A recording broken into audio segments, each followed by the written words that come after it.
Hello everybody, my name's Hope and welcome back to my channel. I like musicals, they're a big part of my life. Now this is a bit of a different video, and if you've read the title, you know that this is me talking about all the historical inaccuracies in Hamilton, I think. Now, we stan Hamilton, we really do.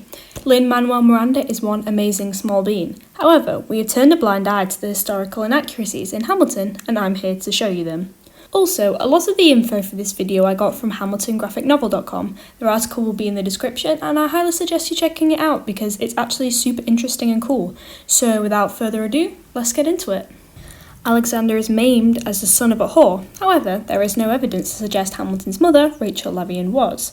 She was brought up in a respectable and somewhat well-off household, and so it would have seemed unlikely she would have been involved in such acts. They placed him in charge of a trading charter. While this is true, it was only because of his boss, Kruger, had fallen ill and had to go to New York to recover. Once Kruger returned, Hamilton went back to his previous job. 1776. The two had most likely met prior in around 1773 because of war and education. However, the first documented evidence of the two together didn't come until 1786, 10 years later. You punched the bursar. Yes! No, you didn't.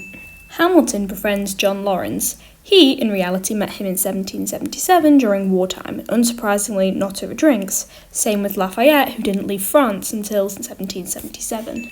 He also meets Mulligan, who he most likely met in 1773. Essentially, they tax us relentlessly. Then King George turns around, runs a spending spree. After the Boston Tea Party, taxes were lowered, and George III actually surrendered the major monarchy income. Nice rhyme, though. Then going downtown and slumming it with the poor. They lived in Albany. It would have taken around 3 days to get to New York City, where the majority of the poor lived. I think you mean Margarita. I feel like this song would be less catchy if it said all of the siblings' names. Work, work, Angelica. Work, work, Eliza. And Margarita, John, Philip, Rensselaer, and Cornelia. Yeah, it doesn't really have the same ring to it, does it? I've been reading Common Sense by Thomas Paine. You may have common sense, but I don't think you ever read it. And I present free thoughts on the proceedings of the Continental Congress. This happened in 1774, not in 1776. And I keep leading when the people I'm leading keep retreating. No, they don't, and they actually did quite well. Yo, let's steal their cannons! Get your dates right, Lynn, please. This happened in 1775. Burr versus Hamilton. Burr actually did work for Washington for a few weeks, and Hamilton didn't cause this. George Washington takes Hamilton under his wing. Not now, Washington. No, seriously, this happened in 1777. Arthur Washington named her feral tomcat after him. Great story, but also a great big lie. Hamilton and Eliza met at a dance in 1780, when in fact they'd met before this time and had already begun their relationship. Hamilton asks Eliza's father to marry her in person. Can you guess? No, he didn't. Schuyler sent his approval by letter, which in my opinion is way more scary. I'm just saying, if you really love me, you would share them. Ha! Angelica does say this in some of her letters, however, she actually had a relationship with Thomas Jefferson, so that would have been interesting to explain. Alexander and Eliza had a big wedding. In fact, they had a very equal wedding, and unfortunately, no male flower boys. Angelica was in love with Hamilton and says it at their wedding. When the two got married, Angelica had been married for a number of years, and there's frankly no proof she was ever in love with him in the first place. My father has no sons. Lies. Do we need to sing the updated Schuyler Sisters again? Angelica! Aaron Burr arrived late to Hamilton's wedding. Yeah, I guess it's true.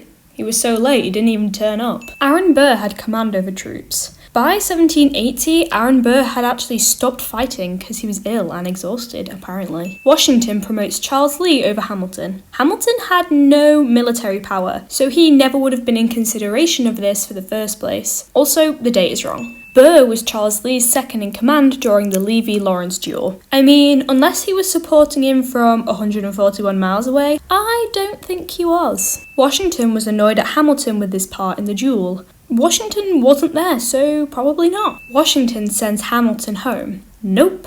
Hamilton was a big boy and he chose when he went home. The entirety of that would be enough is pretty inaccurate because there's no proof of any letter from Eliza, and like I said, Hamilton didn't get sent home. She was pregnant though, so they got that right, I guess. No one has more resilience or matches my practical tactical brilliance. Hamilton didn't really have a whole lot of it. If you join us right now, together we can turn the tide. Hamilton actually threatened to resign from the war if he didn't get what he wanted. Surprisingly, Washington was not calling the shots here. Mulligan at Yorktown. He was a spy, but probably not during this battle. After the war, I went back to New York. In fact, Burr went to New Jersey and Hamilton went back to Albany. Alexander Hamilton began to climb. Burr was a much more successful lawyer than Hamilton. Hamilton asked Burr to help him write the Federalist Papers. False. Burr was an anti-Federalist, so frankly this would have made absolutely no sense whatsoever. Washington wants Hamilton to be his secretary. In actuality, his first choice, a man named Robert Morris, declined the position and recommended Hamilton instead. There's a letter on my desk from the president. Wrong time, wrong place. I just got home and now I'm headed up to New York. It's actually a couple of months before he goes up to New York. Jefferson berates Hamilton. Apparently, Jefferson was a pretty quiet guy and avoided confrontation when he could. Needless to say, real-life Thomas Jefferson was a soft boy. But we stand Jefferson nonetheless. Don't lecture me about the war, you didn't fight in it. Actually, Jefferson fought in the Revolutionary War, so this insult means absolutely nothing. Angelica visits Hamilton when he submits lots of presidential work.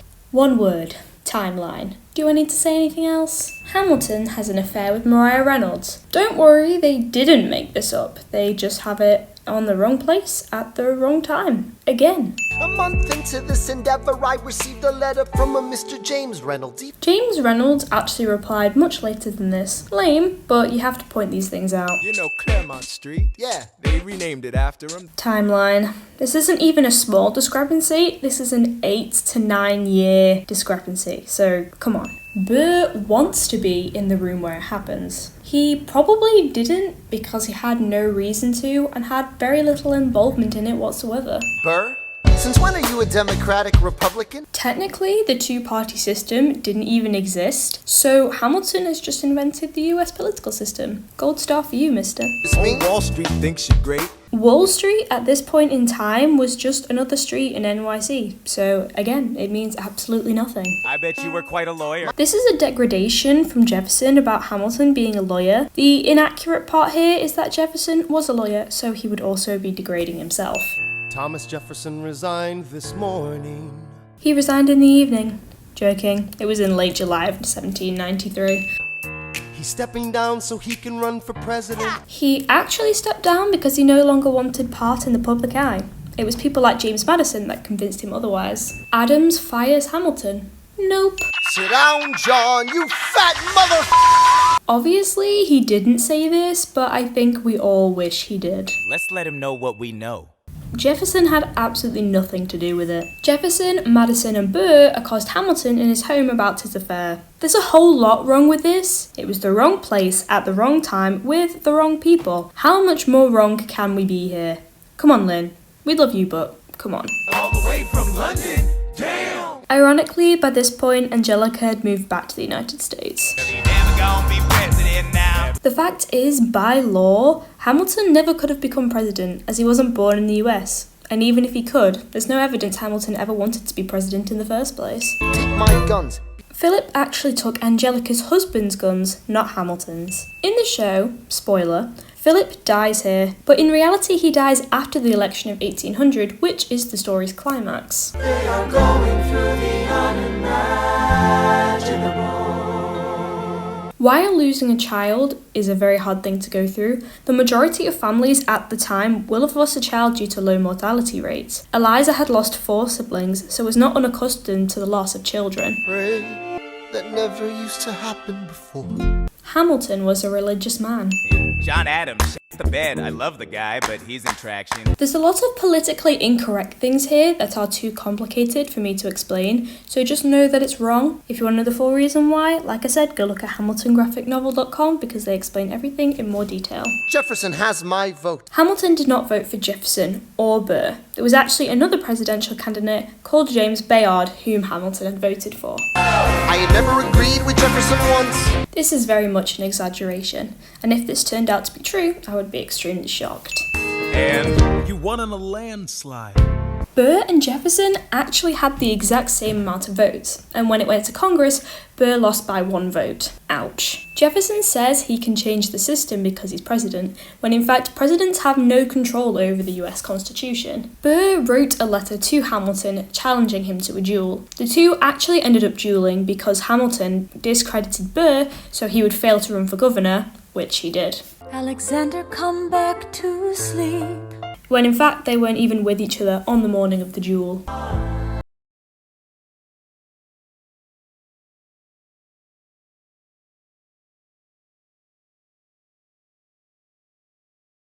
Doesn't mean it's true. Eliza was present, however, Angelica wasn't. And finally, there's never any actual proof Burr felt any guilt for killing Hamilton. He was tried for treason, however acquitted. For those who don't know what that means, it means freed. But this had absolutely nothing to do with Hamilton. Burr may have been a genuine villain in our history.